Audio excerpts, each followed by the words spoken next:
There once was a town with not many people, who lived far from others and were quite peaceful. They had no weird quirks, no curses or fate.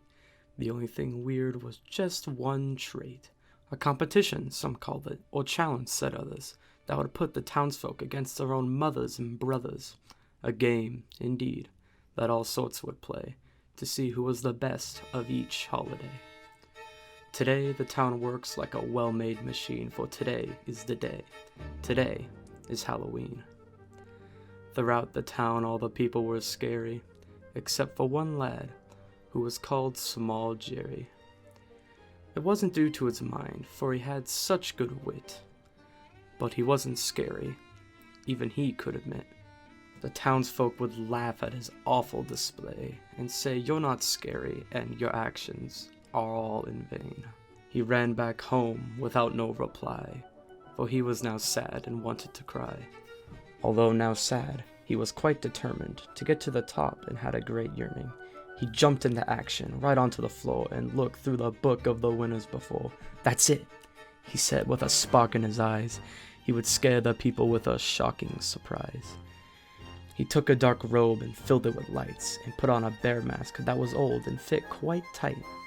His plan was quite simple. He would hide in the cloak until he found his victim that he would provoke. He would throw off the robe, lights like a flare, to surprise the victim with a good jump scare. He got all he needed and got it all ready. He threw on the cloak, which was quite heavy.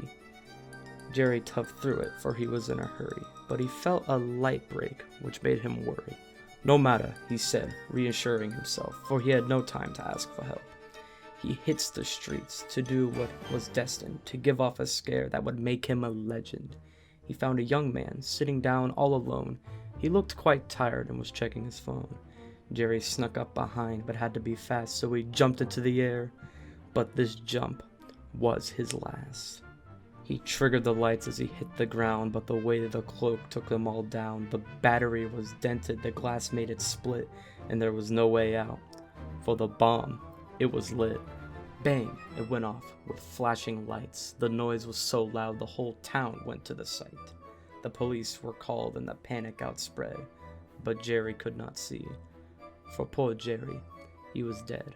For the boy, he was fine. The cloak hit his head.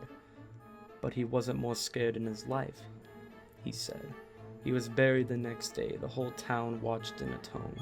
But the mayor did indeed put a crown on his tombstone. Now what is the lesson for this? Well, I can't really say. Probably not to use light bulbs this way. But little Jerry did make an impression. And now he will be remembered as the best and the legend. Happy Halloween, everyone. Halloween, yes, fuck.